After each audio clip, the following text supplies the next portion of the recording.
की शुरुआत होती है और हमें प्रिंसेस ऑफ ह्यूमन हाउलिंगा को दिखाया जाता है और वो किसी से कह रही होती है तुम्हारे डीमन किंग को हरा देने के बाद और कॉन्टिनेंट को यूनिफाई कर देने के बाद हमारी एक ग्रेट वेडिंग होगी।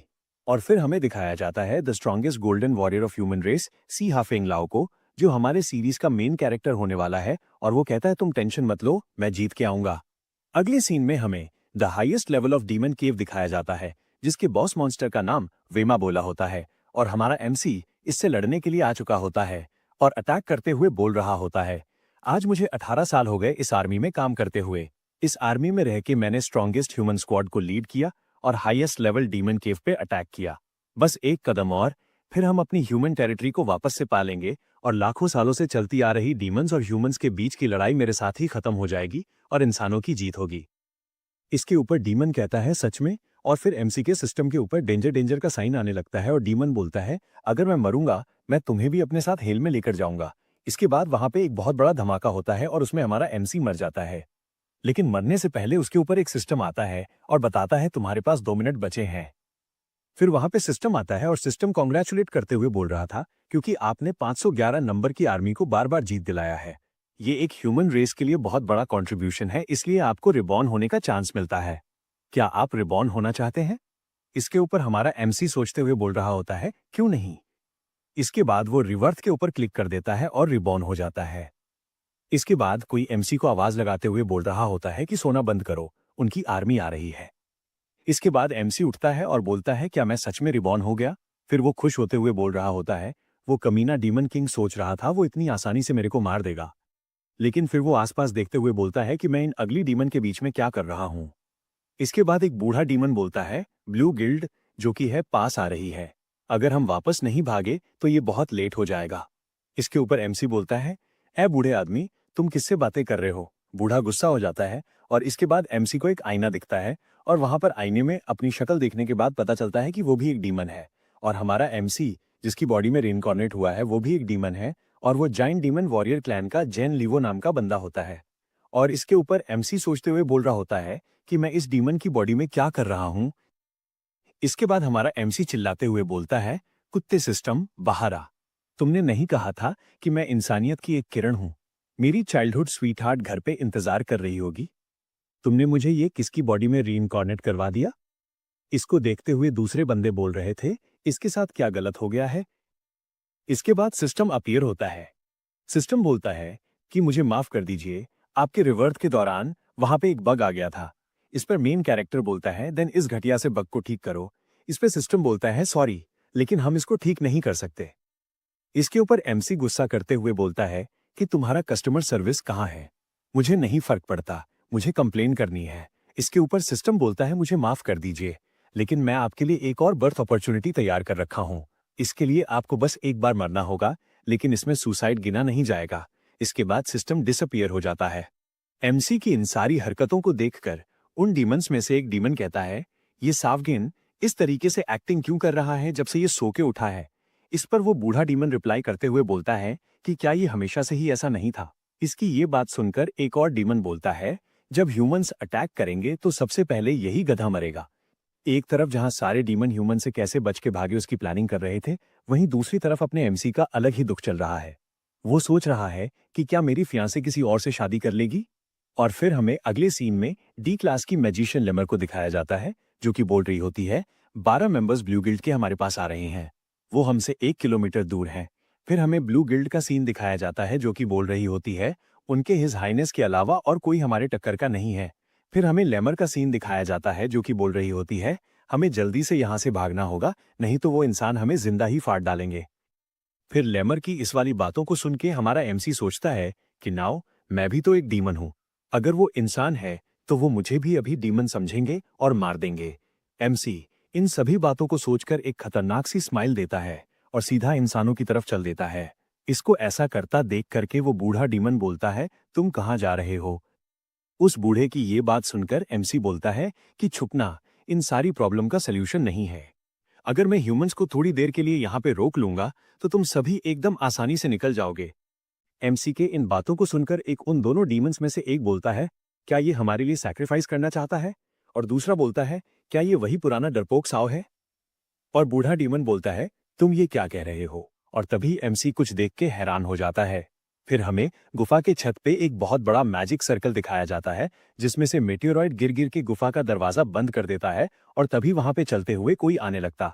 फिर हमें पता चलता है कि वो लियू बिंगी होता है, जो कि बी क्लास की एक गैलेक्सी मेज होती है और वो डीमन सोवेरियन की बेटी होती है।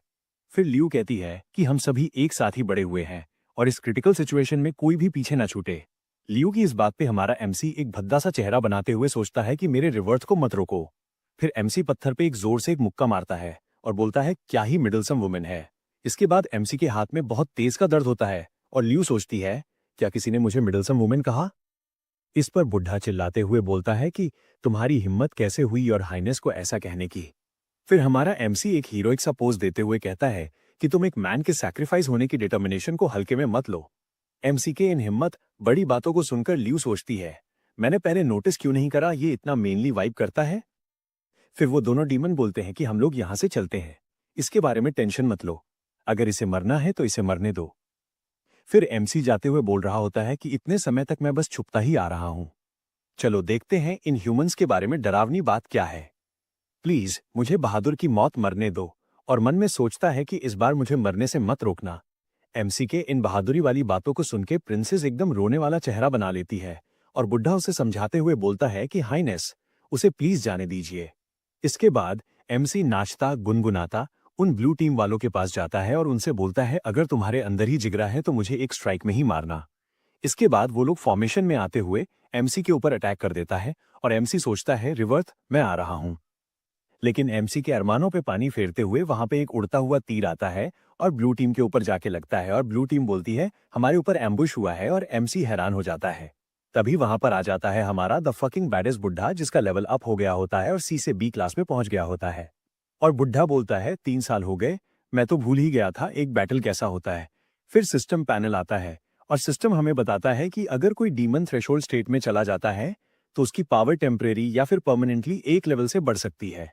सिस्टम के इस पैनल को देख के अपने एमसी के तो तोते ही उड़ जाते हैं। और फिर अगले सीन में हमारा बुढ़ा आता है और हमें एक्सप्लेन करता है कि डीमन किंग के मरने के बाद ह्यूमंस को रोकने वाला कोई नहीं था, इसलिए वो लोग आते, किलिंग करते, लूट करते और सबको मार करके यूं ही चले जाते। लेकिन इस बार तुम सही हो, और एमसी एकदम हक्का बक्का खड़ा रहता है। फिर अपनी लियू बोलती है लेकिन आज डीमन लड़ेंगे। इन सभी चीजों को देख के ब्लू गिल्ड के तो भाई तोते उड़ जाते हैं और साथ में एमसी का भी। एमसी सोच रहा होता है ये लोग सच में मेरी बातों को एकदम सच मान लिए हैं। फिर हमें लियू का सीन दिखाया जाता है जो कि बी क्लास से ए क्लास पे आ गई होती है और ब्लू गिल्ड बोल रही होती है हमें तो बताया गया था ये बी क्लास पे है, ये ए क्लास पे कैसे आ गई। फिर लियू अपना एक स्ट्राइक यूज करती है the star of the yard और एक ही अटैक में पूरी की पूरी ब्लू गिल्ड खत्म हो जाती है। एमसी को मैसेज आता है आपने ब्लू गिल्ड को वाइप करवा दिया है, इसलिए आपका लेवल अप हो गया है और आपको कुछ स्किल्स मिलते हैं। और फिर एमसी लेवल डी पे चला जाता है और उसको कुछ स्किल्स मिल जाते हैं। सिस्टम पैनल पे उसको मैसेज आता है अगर आप दोबारा से मर जाते हैं तो आप ह्यूमन में रीइंकॉर्नेट हो जाएंगे। इस तरीके से उसका एक दिन खत्म होता है एक लेवल के डीमन की तरह जो कि मरना चाहता है। इस चैप्टर की शुरुआत होती है और हमें कैपिटल सिटी ऑफ यून किंगडम में हुआ रेसिडेंस का सीन दिखाया जाता है और हमें मेड्यूकाव नाम के एक डीमन का सीन दिखाया जाता है जो कि one of the great demon commander में से एक का एडमिनिस्ट्रेटिव होता है। और वो हैरान होते हुए बोल रहा होता क्या डॉ ब्रिज प्लान फेल हो गया। फिर हमें उसके सामने एक डीमन को दिखाया जाता है जो कि कह रहा था यस माय लॉर्ड।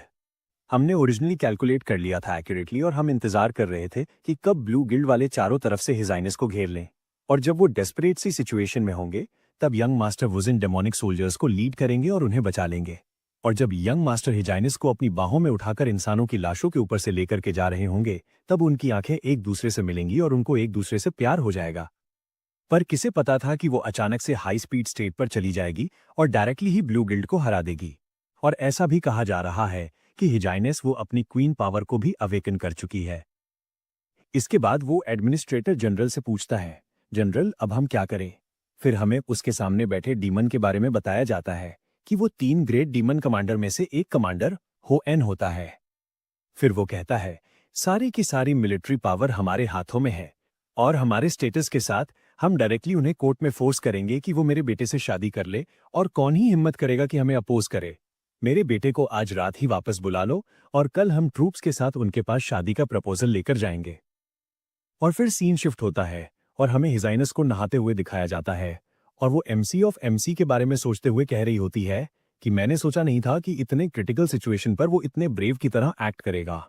फिर वो लेमर को आवाज देते हुए कहती है कि उन्हें एमसी को यहाँ पे बुलाओ, मुझे उसे रिवॉर्ड देना है। और लेमर तो भाई रिवॉर्ड के नाम पर उसको कुछ और ही इमेजिन करने लगती है।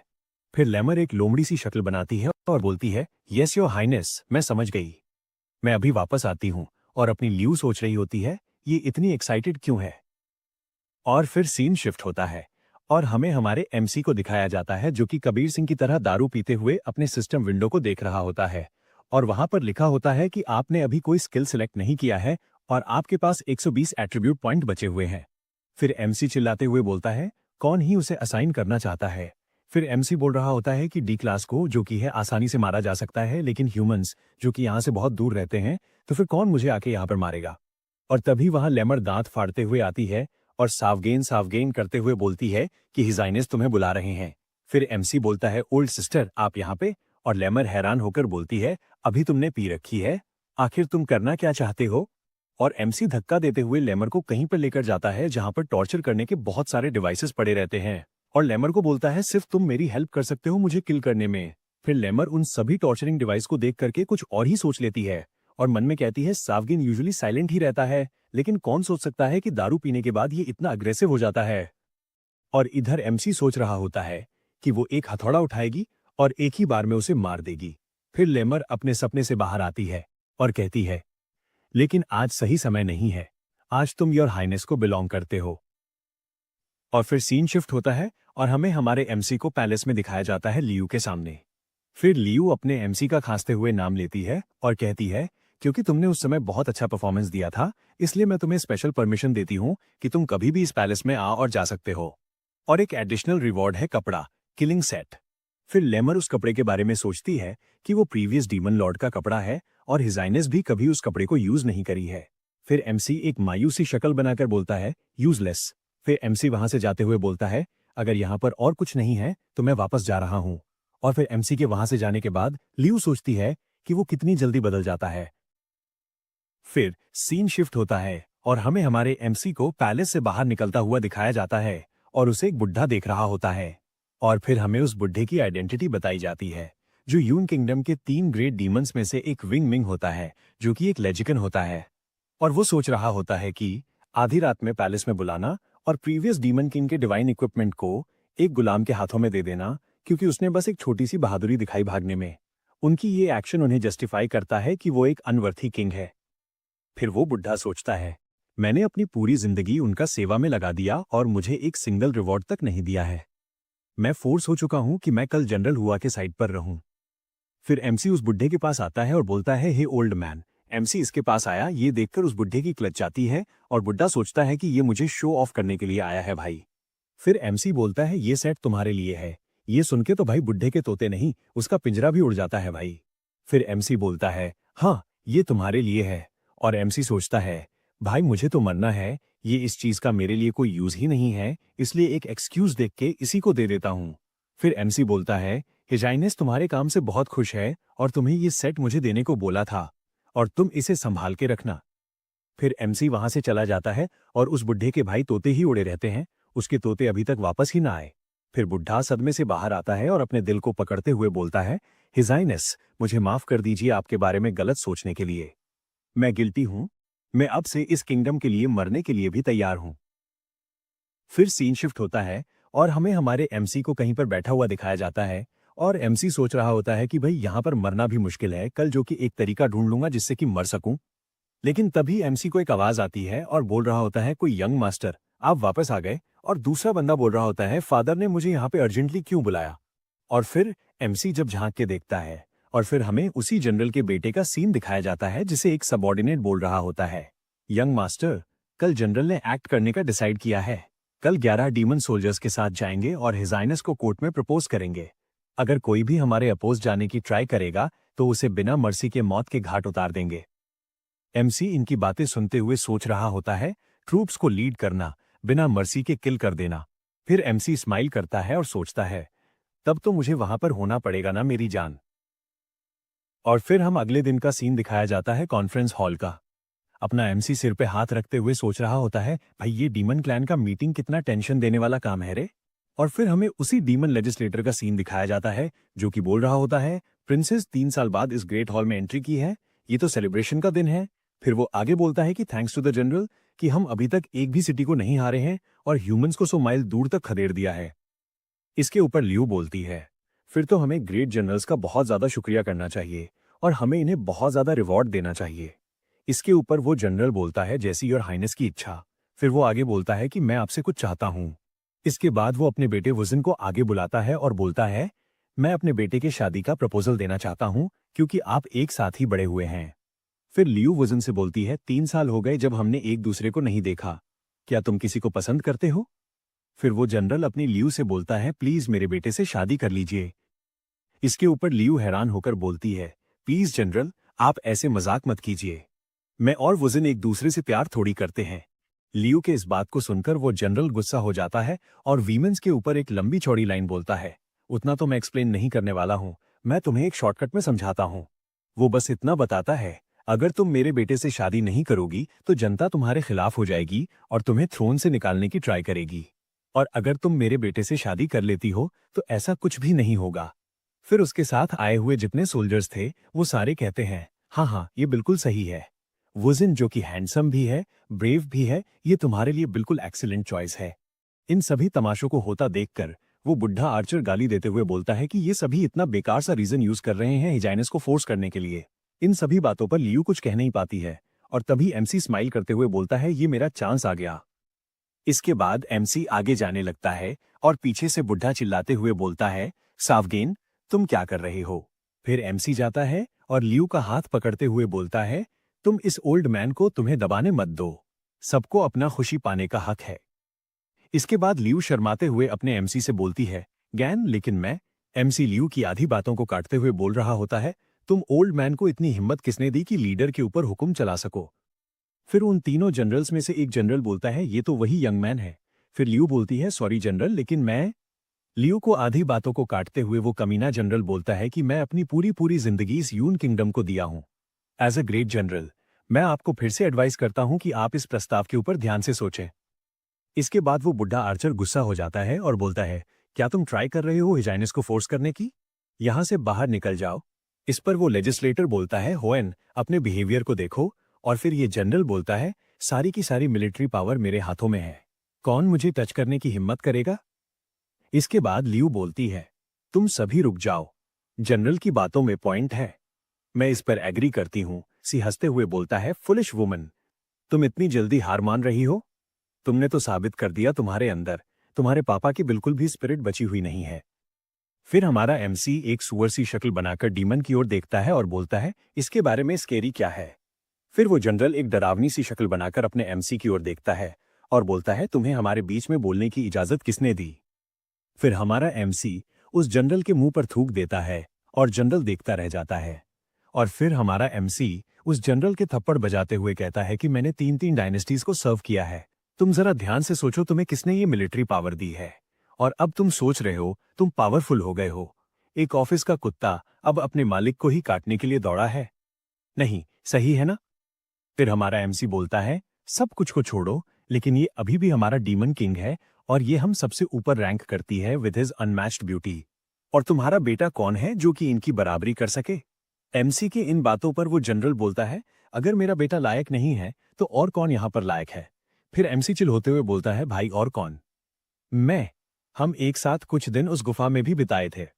एमसी खुश होते हुए मन में बोलता है कि मुझे विश्वास नहीं होता कि तुम अभी भी मुझे नहीं मारोगे। एमसी के इन बातों को सुनकर वो बुढ़ा हैरान हो जाता है और सोचता है कि सावगेन हिम्मत कर रहा है जनरल को ह्यूमिलिएट करने का। और लेमर खुश होते हुए सोचती है कि सावगेन का और योर हाइनेस का पहले से ही रिलेशनशिप है। और लियू सोचती है कि ये मेरे लिए इतना आगे जाने को तैयार है। फिर जनरल गुस्सा करते हुए बोलता है कि तुम मरना चाहते हो? एमसी बोलता है, अगर तुम्हारे अंदर हिम्मत है तो मुझे मार के दिखाओ। एमसी के इन बातों को सुनकर वो जनरल गुस्सा करते हुए अपना एक अटैक बनाता है और बोलता है, तुमने मेरा ही नहीं योर हाइनेस का भी अपमान किया है। आज तुम यहां पर तुम मेरे ही हाथों से मरोगे। फिर वहां पे सारे के सारे खड़े डीमन बोल रहे होते हैं, सारे के सारे साइड हो जाओ। ये जनरल का अल्टीमेट अटैक है, न्यूक्लियर अराइवल। और फिर जनरल एक स्टांस लेता है और एमसी के ऊपर वो अटैक दे मारता है। इस जनरल को ऐसा अटैक करते देखकर वो दूसरा जनरल उसे रोकने के लिए आता है, लेकिन वो लेट हो जाता है बहुत। इतने में हमारे एमसी को वो अटैक लग जाता है और एमसी बोलता है, हाउलिंगा तुम मेरे लिए इंतजार करो, मैं आ रहा हूं। फिर वहां पर एक बहुत बड़ा धमाका होता है और सबको लगता है कि हमारा एमसी मर गया, लेकिन लेकिन हमारा एमसी तो उन धमाकों के बीच जिंदा खड़ा रहता है। और जनरल का बेटा सोचता है कि ये कैसे हो सकता है। फिर एमसी के ऊपर एक मिलिट्री मेज ऑर्डर दिखाया जाता है, जो कि सक्सेसफुली एक फेटल अटैक को रोक सकता था। फिर वहां पर सिस्टम पैनल आता है और हमारे एमसी को कॉन्ग्रेचुलेट करता है कि लेवल डी से ए पर आने के लिए और उसे एक सक्सेसफुली पैसिव स्किल एक्टिवेट करने के लिए डिफेंस एनहेंसमेंट।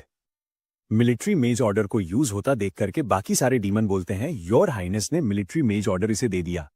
मिलिट्री मेज ऑर्डर जिंदगी में एक ही बार यूज किया जा सकता था, जो कि यूज हो गया है। मेरे ग्रैंडफादर और फादर ने मैजिक ऑर्डर से तुम्हें ऑर्डर दिया था कि तुम तीनों आर्मीज को लाइफ और डेथ की बैटल में लीड करोगे। अब मैंने मैजिक ऑर्डर गैन लियू को हैंड ओवर कर दिया है। अब से गैन लियू राइट जनरल होगा और लेफ्ट जनरल हावेन के साथ मिलकर पूरे के पूरे डीमन आर्मी को लीड करेगा। फिर वो जनरल सोचता है कि लियू विंग ये मेरे मिलिट्री पावर को बैलेंस करने की ट्राई कर रही है इस यंग ब्रैट की हेल्प से। चलो देखते हैं कौन इसे एक्नॉलेज करने की हिम्मत करता है। लेकिन इस जनरल के अरमानों पे मूतते हुए सबसे पहले यही लजिकन बुढ़ा अपने एमसी को बधाई देता है राइट गार्डियन बनने पे। फिर वो तीरंदाज बुढ़ा भी अपने एमसी को बधाई देता है। फिर वहां पे प्रेजेंट सारे के सारे डीमन अपने एमसी को ग्रीट करते हैं राइट जनरल बनने पे। फिर हमारा एमसी एक बुरा सा शक्ल बनाते हुए बोलता है कि मुझे बहुत बुरा सा एहसास हो रहा है, ऐसा लगता है कि मैंने कुछ बहुत गंदा खा लिया हूं। फिर वो जनरल गुस्सा करते हुए बोल रहा होता है कि मैजिक ऑर्डर को इसे देना ये प्रूफ करता है कि हिज हाइनेस इसे कितना ट्रस्ट करती है। लेकिन जिसने कभी बैटल में ट्रूप्स को लीड ना किया हो वो कैसे हमें लीड करेगा। चलो ये ठीक है कि मेरा मिलिट्री पावर डिवाइड किया गया है, लेकिन इसे चलो एंशिएंट डीमन केव को पास करने देते हैं। किंग की पावर्स को सिर्फ वही लोग डिजर्व करते हैं जिनको हमारे एंसेस्टर्स ने रिकॉग्नाइज किया है। अगर ये डीमन केव को पास कर लेता है तो मैं पर्सनली मिलिट्री पावर का टाइगर तिलिस्मान इसे हैंड ओवर कर दूंगा। इस जनरल की इस बात पे वो बुढ़ा आर्चर गुस्सा हो जाता है और बोलता है, तुम ओल्ड स्कैमर, पिछले 100 साल में उस डीमन केव से कोई भी बाहर जिंदा वापस नहीं आया है। तुम्हारा इंटेंशंस क्या है ये बोलने का? जनरल गैन ने अपने आप को पहले से ही प्रूव कर दिया है। हम डीमन किंग के ऑर्डर को मानते हैं। क्या तुम ऑर्डर के अगेंस्ट जाने वाले हो? फिर लियू भी गुस्सा करते हुए बोलती है कि हाँ बिल्कुल, डीमन केव पहले से ही फॉरबिडन घोषित कर दिया गया है। डीमन केव में जाना यानी कि मौत के मुंह में जाना, ये कुछ साबित नहीं करता है। फिर हमारा एमसी सोचते हुए बोलता है कि 100 साल में भी वहां से कोई जिंदा वापस नहीं आया। वहां पर जाना मतलब मौत के बराबर है। लियू और उस बुढ़े की बातों को सुनकर वो जनरल हंसते हुए बोलता है, तुम सारे के सारे एक कायरों का झुंड हो और कुछ भी नहीं। फिर हमारा एमसी खुश होते हुए बोलता है कि जनरल की बातें सही हैं, मैं उस केव में जाना चाहता हूं। वो डीमन केव कहां पर है? एमसी की इस बात को सुनकर सबकी फट जाती है भाई। सबके मुंह खुले के खुले रह जाते हैं तब से। फिर हमें डीमन केव के बारे में बताया जाता है। 200 साल पहले डीमन ट्राइब ने एक बड़ा क्राइसिस फेस किया था, जिसमें एंसेस्टर डीमन किंग ने अपने आप को सैक्रिफाइस कर दिया था अपने प्रोटेक्ट करने के लिए पीपल्स को। उन्होंने अपनी थोड़ी सी बची हुई डेमोनिक एनर्जी को उस केव में सील करके रख दिया था अगले आने वाले चुने हुए किंग के लिए। लेकिन 100 साल में भी कोई उस टेस्ट को पास ही नहीं कर पाया। इसके बाद वो लजिकन बुढ़ा बोलता है, डीमन केव में जाने के लिए 2 की टीम तो चाहिए ही चाहिए, लेकिन जनरल गैन के साथ कौन जाने की हिम्मत करेगा? अगर ये इतना डेंजरस है तो ये अच्छा होगा कि हम इसे इतना फोर्स ना करें। इसके बाद वो जनरल बोलता है कि ये अपने आप ही अपने साथी को ढूंढे। अगर ये इतना भी नहीं कर सकता तो वो कैसे 1000 की आर्मी को लीड करेगा? जनरल की इस बात पे उसी का बेटा हाथ उठाते हुए बोलता है कि मैं जाऊंगा। फिर हमें उसके बेटे के बारे में बताया जाता है, जो कि ए क्लास का एक फ्लावर टाइप का असैसिन डीमन होता है, जिसका नाम हो वुजिन होता है। वुजिन की ये बात सुनकर वो जनरल चिल्लाते हुए बोलता है, तुम्हें किसने परमिशन दी कि तुम अपने तरीके से एक्ट कर सकते हो? इस पर वुजिन बोलता है, आप क्या सोचते हैं मैं इससे डरता हूं? फिर पीछे से एक डीमन चिल्लाते हुए बोलता है, नहीं, आप इस यून किंगडम के भविष्य हैं। आप अपने लाइफ के ऊपर ऐसे रिस्क नहीं ले सकते हैं। जिसके ऊपर अपना बाप का डायलॉग चिपकाते हुए बोलता है कि जिसको एंसेस्टर रिकॉग्नाइज करेंगे वही किंग बनने के लायक है। अगर यून किंगडम का कोई राजा बनेगा तो वो मैं हूं। वुजिन की इस बात पर वहां पर खड़े सारे डीमन उसकी चाटते हुए बोलते हैं, हाँ हाँ, यही यही तो खूबी होती है एक राजा की, करेज और हिम्मत, किसी से डरने का नहीं है। इन सभी को ऐसा बोलते देख करके जनरल अपने सर पर हाथ रख लेता है। फिर सीन शिफ्ट होता है और हमें वूजिन और उस एडमिनिस्ट्रेटर को बात करते हुए दिखाया जाता है, जहां पर एडमिनिस्ट्रेटर बोल रहा होता है कि आप डीमन केव के मिशन के दौरान आप एक अपॉर्चुनिटी ढूंढना और उसे डायरेक्टली किल कर देना। उसकी इस बात पे वूजिन बोलता है, हाँ मुझे पता है मुझे क्या करना है। फिर हमें लेमर और उस बुढ़े आर्चर का सीन दिखाया जाता है, जहां लेमर अपने एमसी को बोल रही होती है, वो कमीना, हरामी, सेल्फिश वूजिन अपने से ज्यादा किसी को साइन करने नहीं देता है। तुम्हें वो एन वक्त पर जरूर से ही धोखा देगा। और इधर अपना एमसी तो भाई खुश हो जाता है, और लेकिन तभी पीछे से वो दूसरा जनरल बुढ़ा आता है और बोलता है, जनरल गैन, मैंने आपके लिए यून किंगडम का सबसे बढ़िया बफ पोशन और हीलिंग पोशन लाया हूं। डीमन केव बहुत ज्यादा ही खतरनाक है, आपको बहुत ज्यादा संभल के रहना होगा। फिर एमसी बोलता है, आप तो सच में हमसे भी ऊपर हैं। फिर सीन शिफ्ट होता है और हमें एंसेस्टर डीमन केव को दिखाया जाता है, जहां पे सारे के सारे डीमंस आ चुके होते हैं। फिर हमारा एमसी सारे के सारे पोशंस को वूजिन को देते हुए बोलता है, ये लो, ये सब तुम्हारे लिए है। फिर लेमर बोलती है, क्या तुम तैयार हो? फिर लियू बोलती है, साओगेन, तुम मेक श्योर करना कि तुम्हें कुछ ना हो। फिर राइटर हमें बताता है कि किसी को पता नहीं है जो डीमन की पूरे के पूरे वर्ल्ड को इन्फ्लुएंस करेगा, वो अभी जन्म लेने जा रहा है। फिर लेमर मैजिक फॉर्मेशन को ओपन करती है और दोनों को डीमन केव में टेलीपोर्ट कर देती है। फिर हमें डीमन केव के अंदर का सीन दिखाया जाता है, जहां पर वूजन और एमसी जा रहे होते हैं और ऊपर की तरफ डी क्लास के बैट मॉन्स्टर लटके हुए होते हैं, जो कि छुपने में माहिर होते हैं। चलते हुए वूजन हमारे एमसी से बोलता है, मुझे नहीं पता इस केव में कौन कौन से मॉन्स्टर्स होंगे। फिर हमारा एमसी लेमर की बातों को याद करता है, जहां पर लेमर बोलती है, वो कमीना वूजन जरूर से ही तुम्हारे पीठ में छुरा भोंकेगा। फिर हमारा एमसी चिल्लाते हुए बोल रहा होता है कि ओ नो, मैंने तो कोई प्रिपरेशन करी ही नहीं। मेरा डिफेंस कितना वीक है, मैंने बस एक रेगुलर आउटफिट पहना हुआ है। पीछे खड़ा वूजन सोच रहा होता है, ये क्या कर रहा है, ये अपने आप को इस तरीके से एक्सपोज कर रहा है जबकि इसको पता भी नहीं है इसका एनिमी कौन है। फिर हमारा एमसी एक क्रीपी सी स्माइल देते हुए सोचता है कि मैंने अपना बैक कंप्लीटली तुम्हें एक्सपोज कर दिया है, चलो तुम अपना मूव चलो। फिर वूजन अपने हाथ से ब्लेड निकालता है और अपना मेन कैरेक्टर सोचता है, चलो वो आ रहा है। फिर वूजन चिल्लाता है, फ्लावर। तभी हमारे एमसी के सामने से एक फ्लावर गुजरता है और वूजन भी अपनी जगह से गायब हो जाता है और अपना एक अटैक करता है, फ्लावर स्ट्राइक, जो कि उस फूल के साथ साथ उस डीमन के भी एक बहुत बड़ा कट लगा देता है। फिर वूजन एक और अटैक करता है, द सॉइल कट, और हमारा एमसी तो भाई इधर मुंह खोल के हक्का बक्का खड़ा ही रहता है अभी तक। फिर हमें दिखाया जाता है उसके आसपास के जितने भी सारे बैट मॉन्स्टर थे, सारे के सारे उनके ऊपर अटैक कर देते हैं। फिर वूजिन बोलता है, फ्लावर, और अपना एक बहुत बड़ा अटैक कर देता है, द फ्लावर मैसेकर, और उसके एक ही अटैक से उसके ऊपर के सारे डीमन मारे जाते हैं। फिर वूजिन बोलता है, तुमने पहले से ही नोटिस कर लिया होगा, ये सारे के सारे बैट हमारे शेडोज में से हमारा पीछा कर रहे थे। फिर तुमने बड़ी चालाकी से अपनी वीकनेस दिखाई और उन्हें अपने हाइडिंग स्पॉट से बाहर निकाल दिया और फिर मुझे उनसे लड़ने के लिए आगे कर दिया ताकि मैं उन्हें एक ही बार में खत्म कर सकूं। लेकिन तुम ये मत सोचना तुम ये सब करके मुझे कैचअप कर लोगे। जिस पर हमारा एमसी चिढ़ते हुए बोलता है, तुमसे होशियार मैंने पहले किसी को देखा ही नहीं है। फिर वूजिन अपनी तारीफ सुनकर बोलता है, ऑफ कोर्स। फिर वूजिन अपना ब्लेड निकालता है और वहां पे बचे डीमन को मारने लगता है। पीछे खड़ा हमारा एमसी सोच रहा होता है कि मैंने अपने आप को इसलिए एक्सपोज किया था कि ये मुझे बैकस्टैब करे, लेकिन इस गधे ने कोई अनकही रीजन की वजह से सोच लिया है कि हम एक साथ काम कर रहे हैं और अब सारे के सारे मॉन्स्टर इसके पीछे हैं। ऐसा लगता है कि यहाँ के भी मॉन्स्टर मुझे मार नहीं पाएंगे। ऐसा चलता रहा तो मैं तो यहाँ पर सेफ पर्सन बन जाऊंगा। मुझे मॉन्स्टर्स के सामने जाना होगा ताकि वो मुझे मार सकें। फिर एमसी सिस्टम पैनल ओपन करता है और देखता है उसके पास 480 एट्रीब्यूट पॉइंट बच रहे हैं यूज करने के लिए। फिर हमें कुछ समय बाद के सीन दिखाया जाता है जहां पे चलते हुए वूजिन बोल रहा होता है, ये मैप का डीपेस्ट पार्ट होगा। फिर हमारे एमसी की तरफ देखते हुए सोच रहा होता है, लेकिन इस पर्सन ने अभी तक एक भी चाल नहीं चली। कहीं ऐसा तो नहीं इसके पास कोई रियल पावर है ही नहीं, ये बस एक यूजलेस कीड़ा है जो कि एक्सपीरियंस के लिए मेरे पीछे चिपका हुआ है। लेकिन तभी गुफा हिलने लगती है और अपने एमसी के सिस्टम पर मैसेज आता है, डेंजर, डेंजर। फिर सिस्टम पैनल आता है और सिस्टम पैनल बताता है कि आपने डंजन प्लॉट को एक्टिव कर दिया है, demon king messengers defence battle. फिर सिस्टम अपने एमसी को बताता है, आपको 20 मिनट तक इन डीमन मैसेंजर्स के सामने खड़े रहना है और इनका कोई वीकनेस नहीं है। फिर हमें उन ए प्लस क्लास के डीमन किंग मैसेंजर्स को दिखाया जाता है और हमें वुजिन को दिखाया जाता है।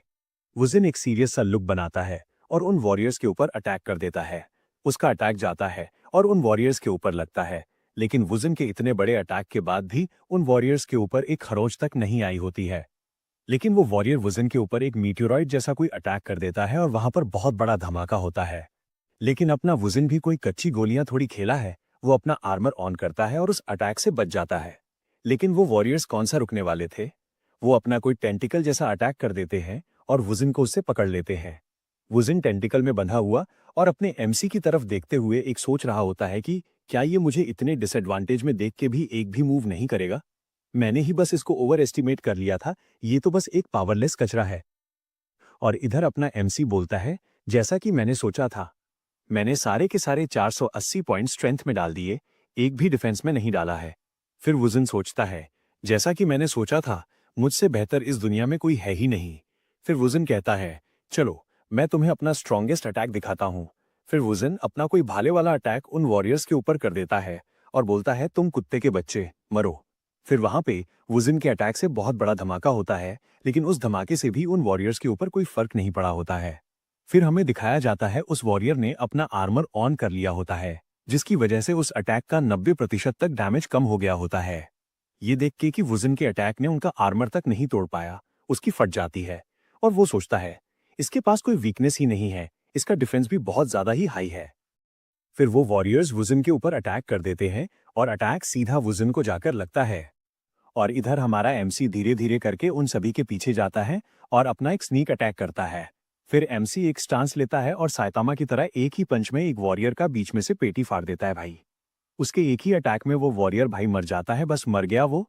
फिर उन सभी वॉरियर्स का ध्यान अपने एमसी की तरफ जाता है और वुजिम को छोड़ करके अपने एमसी के ऊपर अटैक करने के लिए आ जाते हैं। इधर हमारा एमसी उस मरे हुए वॉरियर को देखते हुए सोच रहा होता है कि मैंने सारा का सारा पॉइंट अपना स्ट्रेंथ में लगा दिया, मुझे लगा कि ये लोग बहुत ज्यादा ही स्ट्रॉन्गर होंगे, लेकिन ये लोग तो भाई एक ही हिट में मारे गए। इधर वुजिन सोच रहा होता है, बस एक हिट। अब मैं देखूं तो इनका सामने से कोई वीकनेस ही नहीं है, इनका वीकनेस है इनका पिछवाड़ा। तो इसलिए इस आदमी ने अभी तक एक भी मूव नहीं किया था। इस आदमी ने पहले से ही ये सब कुछ सोच लिया था, इसलिए वो अभी तक ही अपना स्ट्रेंथ छुपा रहा था। और जब डीमन मैसेंजर्स मेरे ऊपर अटैक करने में बिजी होंगे तो ये पीछे से जाएगा, उनका वीक स्पॉट पर अटैक करके उनको मार देगा। फिर सिस्टम पैनल आता है और अपने एमसी को बताता है, क्योंकि आपने इतना अटेंशन अपनी तरफ कर लिया है इसलिए आप इनका मेन टारगेट हैं। फिर हमारा एमसी उन मॉन्स्टर्स की तरफ देखते हुए सोच रहा होता है कि मेरा प्लान वर्क कर गया, ये सारे के सारे अब मुझे ही टारगेट करेंगे।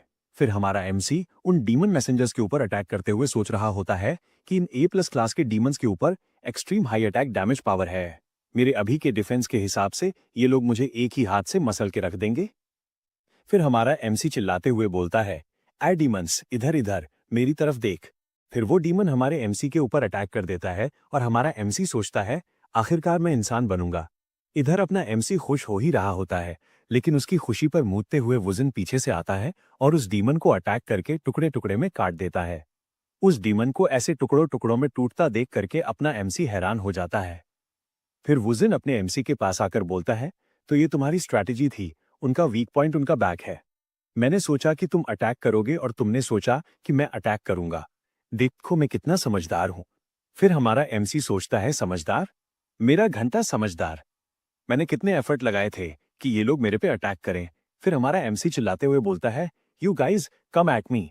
फिर हमारा एमसी दौड़ते हुए जाता है, उन तीनों बचे हुए डीमंस में से एक डीमन को साइतामा की तरह एक ही पंच में मार देता है और उन दोनों डीमंस के सामने जाकर खड़े हो जाता है। फिर उनको जीभ दिखाते हुए बोल रहा होता है, अगर तुम्हारे अंदर हिम्मत है तो मुझे मार के दिखाओ। फिर वो डीमंस अपने एमसी पर अटैक करने ही जा रहे होते हैं कि पीछे से वुजिन आता है और उनमें से एक को मार के चला जाता है और बोलता है, आओ मुझे मार के दिखाओ। फिर हमारा एमसी चिल्लाते हुए बोलता है कि भागना बंद करो और खुद जाकर के उन दो डीमंस में से एक डीमन को मार देता है। बचे हुए एक लास्ट डीमन को देखते हुए सोचता है, ये मेरा लास्ट चांस है। फिर हमारा एमसी चिल्लाते हुए बोलता है, ए डीमन आ और मुझे मार के दिखा। फिर वो डीमन अपना एक अटैक चार्ज करता है और अपने एमसी के ऊपर अटैक करने ही जा रहा होता है कि पीछे से वुजिन आता है और उस डीमन के टुकड़े टुकड़े करके रख देता है। फिर उस डीमन के मरने के बाद वुजिन बोलता है, तुम्हारी स्ट्रैटेजी तो कमाल की थी। मैंने सोचा नहीं था कि हमारा कोऑपरेशन इतना फ्लॉलेस होगा। वुजिन की इस बात को सुनकर अपना एमसी सोचता है, कोऑपरेशन? मेरा घोड़ा। हमने ऐसा क्या किया कि हमने उन सभी को मार दिया? फिर वुजिन बोलता है, मैं तुम्हें रिकॉग्नाइज करता हूं, तुम एक मैन हो जो कि मुझे चैलेंज कर सकते हो फ्यूचर में। फिर वो डीमन केव शेक करने लगता है और पीछे से आवाज आता है कि ये तो एक बहुत अरसा हो गया कि किसी ने डीमन केव में एंटर किया हो। मैंने सोचा था कि इन यंग डीमंस के बीच ऐसा कोई होगा ही नहीं जो कि इस किंग की पदवी के लिए इस डीमन केव को चैलेंज करने के लिए आएगा। फिर वहां पर जोर का एक बिजली का धमाका होता है और जमीन को तोड़ते हुए एक सर्पेंट बाहर आता है और बोलता है कि कॉन्ग्रेचुलेशन कि तुमने असेसमेंट को पास कर लिया है और अब तुम इस केव के आखिरी पड़ाव में हो। फिर हमें सर्पेंट के बारे में बताया जाता है जो कि एक इविल ड्रैगन फैंटम होता है, एसएस क्लास का डीमन, जो कि इनका पहला एंसेस्टर होता है जो कि डीमन केव को पास किया था, डीमन किंग लियू योन। फिर वो फैंटम बोलता है तुम दोनों के बीच में से कोई एक ही जिंदा वापस जा सकता है इस डीमन केव से।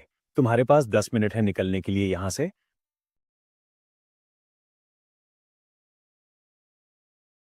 जहां पर सरपेंट बोल रहा होता है अगर तुम दोनों में से कोई एक जिंदा बचा तो उसे किंग का टाइटल मिलेगा, और अगर तुम दोनों ही नहीं लड़ोगे तो मैं तुम दोनों को ही मार दूंगा। जिस पर वुजन हैरान होते हुए बोलता है तुम्हारा इससे क्या मतलब है? तुम हमें आपस में ही लड़वा के मरवाना चाहते हो? जिसके बाद वुजन सोचते हुए बोलता है मैं यून किंगडम का फ्यूचर हूं, मैं यहां पर बिल्कुल भी मर नहीं सकता, लेकिन मेरे सामने जो पर्सन खड़ा है उसकी भी स्ट्रेंथ कोई कम नहीं है। उस सरपेंट की इस बातों को सुनकर हमारा गेन लियू, वो सोचता है कि भगवान ने मुझे ये अपॉर्चुनिटी दी है, एक सीधा सरल रास्ता मेरे मरने का, तो अब से मैं प्रोटागोनिस्ट को एमसी ना बोल करके उसके नाम से ही बुलाऊंगा, जो कि है गेन लियू। फिर लियू अपना बचा कुचा कपड़ा जो कि डिफेंस के लिए होता है वो भी उतारने लगता है, जिस पर वुजन सोचता है कि ये पर्सन बहुत ही रिलैक्स एंड कॉन्फिडेंस दिख रहा है, ये डिटरमाइंड है कि ये मेरे से हारेगा नहीं। फिर लियू बोलता है जैसा कि यहां से एक ही पर्सन जिंदा वापस जा सकता है तो जल्दी करो, अपना मूव करो। लियू के इस बात पर वुजन सोचता है कि ये किस तरह की स्ट्रैटेजी है, क्या ये मेरे पर अटैक करने की तैयारी कर रहा है? जिस पर तुम चिंता मत करो, मेरे पास कोई भी स्पिरिचुअल बैग नहीं है इस अंडरवियर के अलावा, और मेरे पास कुछ भी नहीं बचा है। तुम्हें बस मुझे मारना है और तुम्हें किंग का टाइटल और रिवॉर्ड दोनों ही मिल जाएगा। फिर तुम इस न्यू जनरेशन के इकलौते और नए किंग बन जाओगे। लियू के इस बात पर वुजन सतर्क होते हुए बोलता है अब तुम कौन सी नई तरकीब सोच रहे हो? इतने पास आने के बाद अब तुम गिव अप करने की सोच रहे हो? जिस पर लियू चिढ़ते हुए सोचता है तुम कितने अननोइंग हो, तुम इतना हेसिटेट क्यों कर रहे हो? फिर वुजन चिल्लाते हुए बोलता है तुमने पहले से ही हाइनेस का ट्रस्ट जीत लिया है और ऊपर से मिलिट्री पावर्स को भी ऑब्टेन कर लिया है, और इस पॉइंट के आने के बाद तुम्हारा अटैक पावर भी बहुत ज्यादा कम नहीं है। एक ऑर्डिनरी सा अटैक एक ए प्लस क्लास के डीमन किंग मैसेंजर्स को नहीं मार सकता है। अगर तुम मुझसे फाइट करोगे तो मुझे फुल कॉन्फिडेंस नहीं है कि मैं तुम्हें इजीली डिफीट कर दूंगा, तो फिर तुम क्यों सरेंडर कर रहे हो? फिर लियू बोलता है कि इस यून किंगडम की वजह से, क्योंकि मैं लॉयल सर्वेंट रहा है 3 डायनेस्टी से इस यून किंगडम के, और तुम इस यून किंगडम के फ्यूचर हीरो हो जिसके बारे में सब बात करते हैं, और मैं एक अनजान सा गुलाम हूं जो कि एक अच्छी किस्मत के साथ पैदा हुआ है। तुम्हारे बराबरी में मेरी लाइफ कुछ भी नहीं है, सारी की सारी डीमन प्रजाति के लिए मुझे मरना होगा। लियू की इन बहादुरी वाली बातों को सुनकर वो अपने पास्ट को याद करता है, जहां पर उसकी माँ उसको बोल रही होती है जब तुम बड़े हो जाओगे तो ये दुनिया तुम्हारे दिल में होनी चाहिए। वुजन, हम डीमंस तभी पावरफुल हो सकते हैं जब हम यूनाइट हो जाएंगे। फिर वुजन बोलता है मदर, मैं अपने आप को शर्मिंदा महसूस कर रहा हूं। फिर वुजन लियू को देखते हुए सोचता है कि इसके दिल में अभी भी ये दुनिया बसी हुई है, ये अपनी जान की भी कुर्बानी दे देगा इस एंटायर डीमन रेस के लिए, और मैं सोच रहा था कि ये मुझे मारने की प्लानिंग करने में जुटा हुआ है। मैं बस किंग के टाइटल के लिए सोच रहा था और ये पूरे एंटायर डीमन रेस के फेट के बारे में सोच रहा था। फिर पीछे से वो सरपेंट बोलता है अभी भी तुम्हारे पास 8 मिनट बचे हुए हैं, तुम अभी भी एक भी मूव नहीं करोगे तो मैं ही तुम सबको मार दूंगा। उस सरपेंट की इस बात पर लियू चिल्लाते हुए बोलता है वुजन से तुम क्या कर रहे हो, जल्दी करो, अपना मूव करो। जिस पर वुजन कहता है जैसा कि इसने कहा 10 मिनट में ये हमें मार देगा अगर हमने एक दूसरे को नहीं मारा तो। जिस पर लियू कहता है क्या हुआ, फिर आगे क्या? फिर वुजन बोलता है मैं एक और तरीका आजमाना चाहता हूं। फिर वुजन अपना एक बहुत ही पावरफुल अटैक चार्ज करता है और उस सरपेंट के ऊपर अटैक कर देता है। वुजन के उस अटैक से वहां का बैरियर टूट जाता है, जिस पर सरपेंट गुस्सा करते हुए बोलता है तुम्हारी हिम्मत कैसे हुई मुझ पर अटैक करने की? फिर हमें वुजन को दिखाया जाता है जो कि हाई स्पिरिट स्टेट की वजह से ए क्लास से ए प्लस क्लास में इवॉल्व हो गया होता है, और वुजन बोलता है चलो ज्वाइन करते हैं फोर्स को इस डीमन किंग को हराने के लिए। जिस पर सरपेंट बोलता है तुम अपने आप को कुछ ज्यादा ही ओवर एस्टिमेट कर रहे हो। इसके बाद उन दोनों में फाइट स्टार्ट हो जाती है, और इधर लियू खड़ा सोच रहा होता है तुम लोग इतनी सिंपल सी चीज को इतना कॉम्प्लिकेटेड क्यों बना देते हो।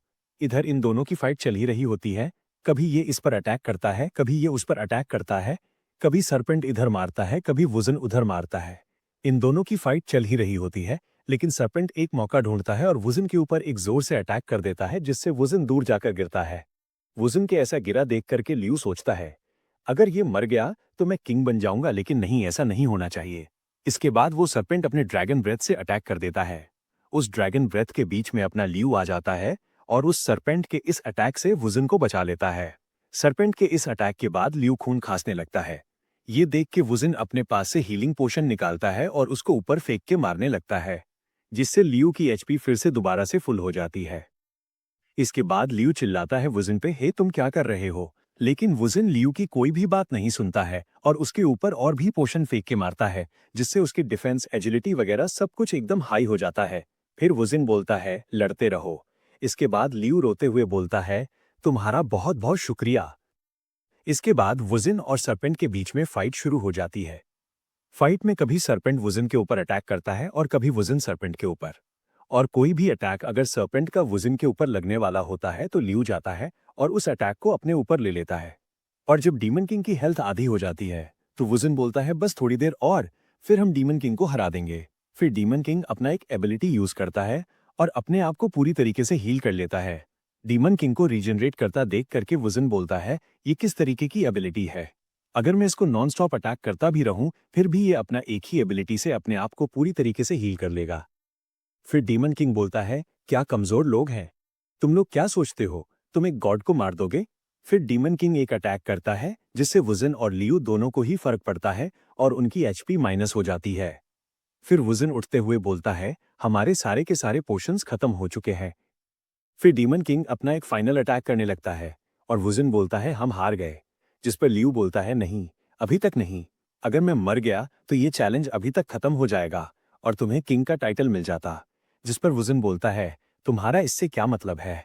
इसके बाद डीमन किंग अपना फाइनल अटैक कर देता है और लियू चिल्लाते हुए बोलता है, तुम्हें डीमंस के लिए सर्वाइव करना होगा। और वुज़न चिल्लाता है, नहीं, गेन लियू।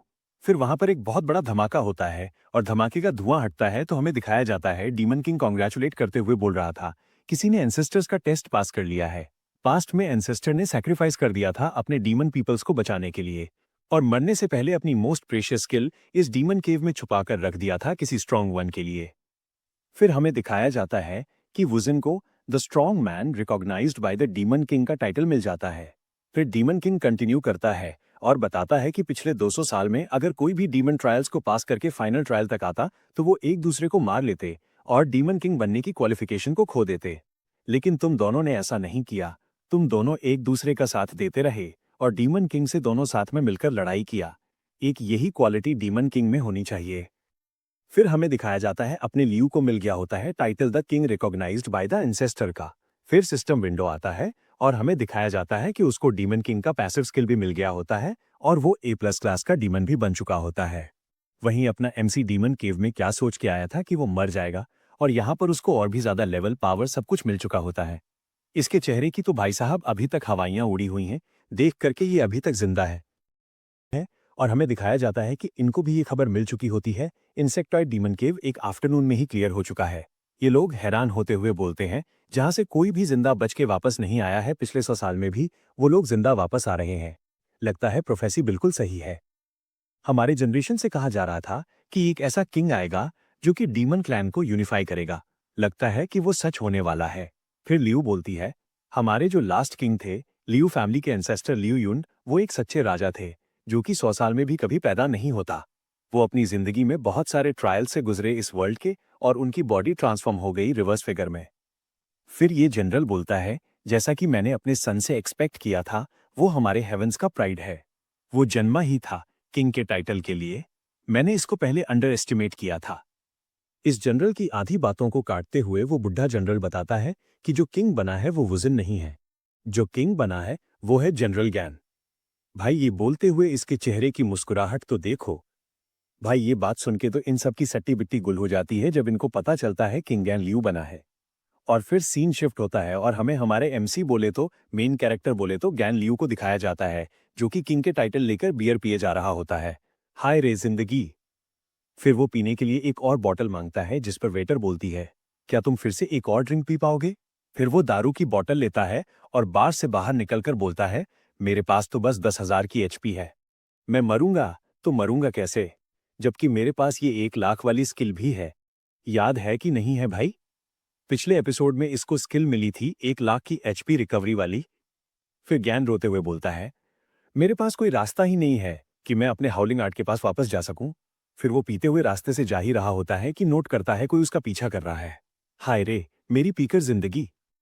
फिर ज्ञान जाने की एक्टिंग करता है, और जब वो डीमन दोबारा से उसको देखता है तो पीछे मुड़कर चिल्लाते हुए बोलता है, क्या तुम मेरा पीछा कर रहे हो? जिस पर उस छोटे डीमन की फट जाती है और फटफटाते हुए बोलता है, मैं तुमसे नहीं डरता, मैं बहुत बहादुर हूं। फिर हमें उस छोटे डीमन की आइडेंटिटी बताई जाती है, जो कि एक डी क्लास का न्यूक्लियर डीमन होता है जिसका नाम होता है टैंग साओ। फिर गैन साओ से पूछता है, तुम मेरा पीछा क्यों कर रहे थे? फिर टैंग बोलता है, क्या तुम मुझे अकंपनी करना चाहोगे बाइलिंग डीमन केव के ट्रिप में? मैं इसके लिए कुछ भी करने को तैयार हूं। फिर गैन उससे लेटर ले लेता है और पढ़ने लगता है। और भाई पीछे से देखो ये भिखारी कितना इंटरेस्ट लिए जा रहा है यार।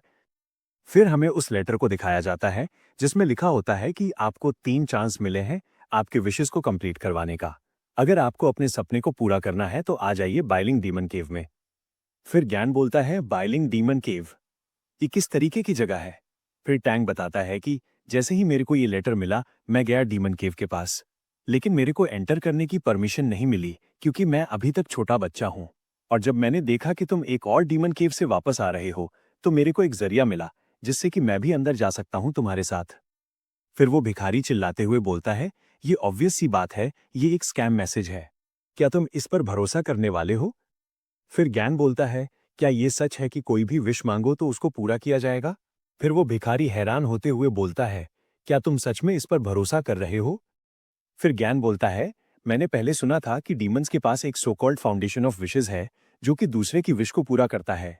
मैंने सोचा नहीं था कि मैं इसके पास इतनी जल्दी पहुंच जाऊंगा। फिर टैंग बोलता है, ये चांस तभी मिलता है जब मेंबरशिप के लिए पे किया जाता है और बहुत सारे टेस्ट को पास किया जाता है। और मैंने इस चीज के लिए 50,000 युआन कॉइन्स पे किए हैं। फिर ज्ञान टैंग को 50,000 देते हुए बोलता है, ये प्राइस वर्थ है इस चीज के लिए। पीछे से वो भिखारी चिल्लाता रह जाता है, ये तो भाई और भी ज्यादा स्कैम की तरह दिख रहा है। फिर भिखारी बोलता है, बच्चे तुम क्या सोच रहे हो? एक जार की कॉस्ट भी 1 सेंट होती है। क्या इन बच्चों को फंसाना इतना आसान है? तो फिर ऐसा है तो मैं फिर ये ट्रैश क्यों पिक कर रहा हूं? लेकिन भाई इसकी तो कोई बात ही नहीं सुनता, और इधर अपना ज्ञान अलग ही नशे में चल रहा होता है। टैंग इसको मक्खन लगाए जा रहा है और ये मक्खन में बह जा रहा है। फिर टैंग रोनी सी शक्ल बनाते हुए बोलता है, ये मेरा आखिरी चांस है। मैंने अपना सारा का सारा पैसा जो भी काम करके कमाया था सारा का सारा मैंने ये विश टिकट खरीदने में लगा दिया। मेरी मॉम का हार्ट टूट रहा है। उनके पास सिर्फ एक ही मंथ बचा हुआ है। मुझे जल्दी से जल्दी उनके लिए कुछ सूटेबल ढूंढना होगा। पीछे से वो कचरा उठाने वाला बोल रहा होता है, भले ही तुम्हारी सिचुएशन कैसी भी हो, लेकिन कोई भी ऐसा गधा नहीं होगा जो कि तुम्हारे साथ जाना चाहेगा। जब से मैं इसको भिखारी भिखारी बोले जा रहा हूं, लेकिन भाई नहीं, ये कचरा उठाता है, ठीक है? ये कचरा वाला है, कचरा वाला। फिर अपना ज्ञान बोलता है, भाई तू टेंशन काहे लेता है? तेरा भाई है ना, मैं तेरे साथ चलेगा। बस तू मेरे को 3 में से एक विश दे दियो। और भाई कचरे वाला देखो एकदम हैरान। फिर मन में अपना ज्ञान सोचता है, भाई मैं तो बहुत होशियार हूं, मुझे तो बस एक ही विश मांगना है कि मेरे को ह्यूमन में रीइंकॉर्नेट करवा दो। फिर टैंग बोलता है, मैं तुम्हें 2 दे दूंगा, मुझे तो बस अपनी मॉम को बचाने से मतलब। फिर ज्ञान बोलता है, तुम्हारा बहुत बहुत शुक्रिया। इधर ये कचरे वाला जाते हुए सोचता है, तुम दोनों जरूर से ही चमकोगे। जहां पीछे अपना ज्ञान बोल रहा होता है, तुम टेंशन मत लो बच्चे, तुम्हारी माँ बच जाएगी। जिस पर टैंग बोलता है, तुम्हारा शुक्रिया अंकल। फिर ज्ञान बोलता है, अरे मुझे अंकल मत बोलो, मुझे ब्रदर बोलो। इधर ये कचरे वाला बोल रहा होता है, वो लोग तुम्हें अंदर नहीं जाने देंगे जब तक तुम ट्रांसफॉर्म नहीं हो जाते।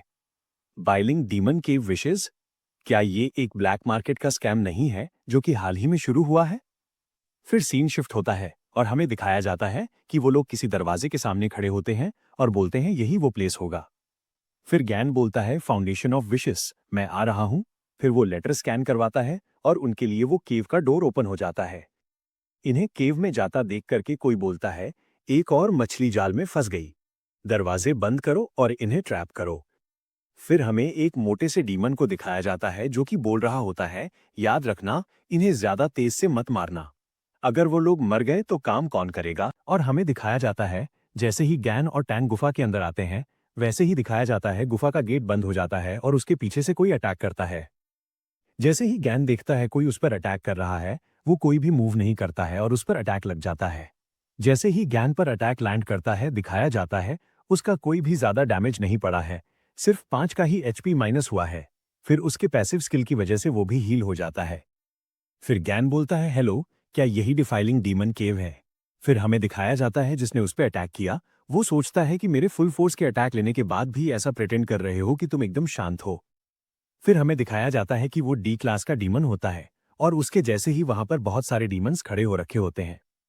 इनको ऐसा खड़ा देख करके फिर ज्ञान बोलता है, हम अपनी विशेष कहां से रिडीम कर सकते हैं? या हम कोई गलत जगह पर आ गए हैं? जिस पर वो डीमन हंसते हुए बोलता है, इस समय भी तुम अपने सपने को लेकर के बैठे हुए हो? ये इसलिए है कि तुम जैसे मूर्ख लोग बहुत ज्यादा ग्रीडी होते हैं और हमारे ट्रिक्स में तुम आसानी से फंस जाते हो। तुमने तो ऐसा सोचा ही नहीं, इस दुनिया में ऐसी कौन सी जगह होगी जो कि विश पूरा करती है? तुम अपना दिमाग का थोड़ा यूज तो करते। जिस पर गैन बोलता है, बकवास। मुझे बताओ कहां पर है फाउंडेशन ऑफ विशेस? गैन की इस बात को सुनकर डीमन बोलता है, तुमने सच में इस बच्चों की कहानी पर भरोसा कर लिया? तुमने सच में इस पर भरोसा कर लिया? हम लोग इस यून किंगडम के सबसे बड़े ह्यूमन ट्रैफिकिंग ऑर्गेनाइजेशन हैं। हम लोग तुम जैसे फूल को डेविल केव की झांसे में फंसाते हैं। और अगर तुम अच्छा बर्ताव करोगे तो इस डीमन केव में रह सकते हो पूरी जिंदगी के लिए, हमारे लिए लेबर का काम करते हुए। और अगर तुम ओबे नहीं करोगे तो मैं तुम्हारा सर काट दूंगा, तुम्हारे पैर काट दूंगा और तुम्हारे ऑर्गन्स निकालकर बेच दूंगा। तुम जैसे कीड़े अगर इस दुनिया से गायब भी हो जाएंगे तो फिर तुम्हारे बारे में सर्च ही कौन करेगा? देखा जाए तो तुम्हारा शरीर बहुत पतला सुखड़ा सा है।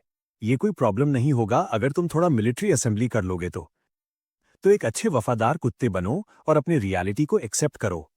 गैन इसकी एक घूंसा मारता है और उस बाकी खड़े बंदे देखकर बोलते हैं, भाई ये क्या हुआ? ये क्या हो गया?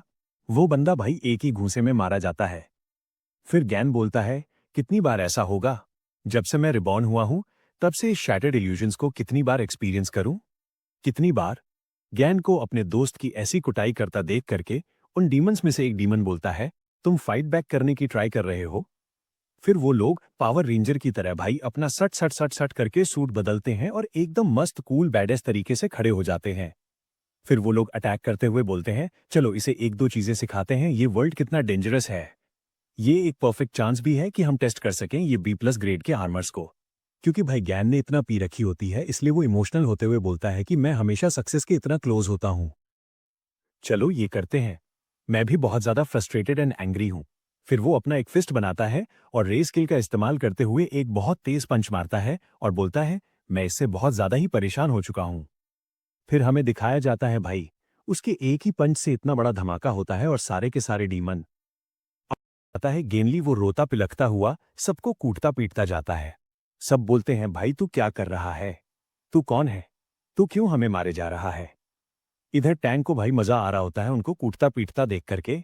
फिर उन डीमंस में से एक डीमन बोलता है, हम लोग भी फोर्स किए गए हैं, हमें भी कोई मन नहीं है ये सब कुछ करने का। इस ऑर्गेनाइजेशन के पीछे जो बंदा है हम उससे बच के नहीं जा सकते हैं। फिर गेन बोलता है, क्या इस ऑर्गेनाइजेशन के पीछे एक फोर्स का हाथ है? फिर गेन ने जिसको पैरों के नीचे दबाया होता है वो डीमन बताता है कि अगर हमने तुम्हें बता दिया तो तुम डर से ही मर जाओगे। हम सभी के पीछे जो बंदा है इस यून किंगडम में हाई पोजीशन होल्ड करता है और जब जनरल वापस आएंगे तो तुम जरूर से ही मारे जाओगे। फिर गेन अपने मन में सोचता है, इन सभी के पीछे उन तीनों का हाथ हो सकता है। गेन यहाँ पे उन तीनों जनरल्स की बात कर रहा होता है। पता नहीं किसके अंदर इतनी हिम्मत हो गई जो मुझे नाराज करने की कोशिश करेगा। फिर वहां पे गेट खुलता है और गेन के पैरों के नीचे वाला डीमन हंसते हुए बोलता है, जनरल वापस आ गए हैं, तुम अब जरूर से ही मारे जाओगे। फिर वहां पे गेट खुलता है और गेन भी उसकी तरफ देखने लगता है और वो बंदा बोल रहा होता है, तो तुम यहाँ पे ट्रबल कॉज करने की हिम्मत कर रहे हो? फिर हमें उनके लीडर को दिखाया जाता है जो कि उस जनरल के लेजिकन की तरह दिख रहा होता है। अरे वही हाविन का वो लेजिकन नहीं था, उसी की तरह। फिर गेन चिल्लाते हुए बोलता है कि तो ये सारा का सारा स्कैम उस बुड्ढे की वजह से चल रहा है। फिर उस लीडर के साथ वाला डीमन चिल्लाते हुए बोलता है, तुम्हें हमारे बॉस के बारे में कैसे पता? तुम्हारी इतनी हिम्मत कैसे हुई कि इसकी इंसल्ट कर सको? फिर हमें उनके लीडर के आइडेंटिटी के बारे में बताया जाता है जो कि ए क्लास का एक वॉरियर डीमन होता है जो कि मू डाओ का छोटा भाई होता है, मू डाओ पेंग। फिर पेंग बोलता है, तो ये सारे के सारे इडियट इसे यहां से जाने देना चाहते हैं क्या? फिर वहां पर सारे के सारे डीमन चिल्लाते हुए बोलते हैं, मुझे माफ कर दीजिए, ये हम लोग नहीं हैं। हमने इन्हें कुछ नहीं कहा है। प्लीज हमें जाने दीजिए। लेकिन पेंग उस पर अटैक करता है और उन सभी को मार देता है। इधर टैंग इतने सारे खून खराबे को देख करके डर जाता है। फिर पेंग बोलता है, तुम जैसे कचरों को जिंदा रखने का कोई फायदा ही नहीं है, जो कि एक बेनाम बंदे को भी संभाल नहीं सकते। और इधर जनरल के साथ वाला डीमन सोच रहा होता है कि मैं इसे रिमेंबर क्यों नहीं कर पा रहा हूं। ये कौन है? इधर पेंग गुस्से में अपनी ऑरा निकालते हुए बोलता है, तुमने बहुत ज्यादा ही जान लिया है, अब तुम्हें मरना होगा। फिर गेन बोलता है, तुम फैटी, तुम में लगता है थोड़ी सी स्ट्रेंथ तो है, चलो ट्राई करो, मुझे भी देखना है। मैं तुम्हें 10 मिनट देता हूं, मुझे मार के दिखाओ, वरना मुझे रूथलेस होने के लिए ब्लेम मत करना। गेन की इस बात पे सारे के सारे वहां पे खड़े डीमंस हैरान हो जाते हैं। फिर पेंग बोलता है, नो वे, तुम्हारे 10 मिनट से क्या मतलब है? 1 सेकंड में तुम्हारा हेड जमीन पर रोल करता मिलेगा। इधर ऑडियंस में जनरल की तरफ वाला बोल रहा होता है, जनरल का सुपर पावर स्ट्राइक देखो। और टैंग गेन की चिंता करते हुए बोलता है कि बिग ब्रदर ध्यान से। फिर पेंग एक स्टांस लेता है और अपना एक बहुत तेज का मुक्का मारता है, जिससे गेन की 500 एचपी जाती है, लेकिन भाई साहब 800 माइनस 800 करके फिर से रिकवर हो जाती है। और इधर पेंग हैरान हो रहा होता है। फिर गेन बोलता है, तुम्हें देखने से ऐसा लगता है तुम इन सभी से बस थोड़ा सा ही स्ट्रॉन्गर हो, जल्दी करो, अपना सुपर स्पेशल मूव ट्राई करो। फिर पेन गेन की तारीफ करते हुए बोलता है कि मुझे नहीं पता था तुम जैसे अननोन वीकलिंग के पास भी थोड़ी सी स्किल्स हैं। और इधर गेन चिल्लाते हुए बोलता है कि जल्दी करो, तुम्हारे पास सिर्फ 10 मिनट हैं, समय भागता जा रहा है। फिर पे में एनर्जी इकट्ठा करते हुए बोलता है कि तुम अभी भी मुझे अंडर एस्टिमेट करने की कोशिश कर रहे हो,